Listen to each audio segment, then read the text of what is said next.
নুকাদ্দিসু লাক, এই যে নুকাদ্দিসু কুদ্দুস পাইছেন? তারা বলেছিল আল্লাহ মানুষ কেন বানাবেন, মারামারি করবে, আমরাই তো ভালো, আমরাই আপনার মহিমা বর্ণনা করি, আমরাই আপনার পবিত্রতা বর্ণনা করি। নুকাদ্দিসু লাক তার মানে আল কুদ্দুস।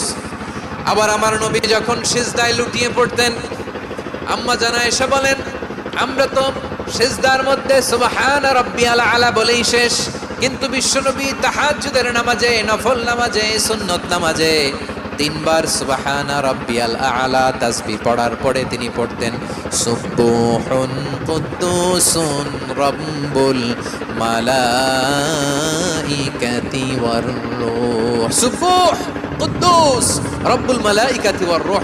সিজদায় লুটিয়ে পড়ে বিশ্বনবী এই দোয়াটা পড়তেন নফল নামাজে, সুন্নাত নামাজে কিংবা তাহাজ্জুদের নামাজে। সুবহান রাব্বিয়াল আলার পরে কি পড়তেন? সুবহুন, আওয়াজ করে বলেন সুবহুন কুদ্দুসুন রব্বুল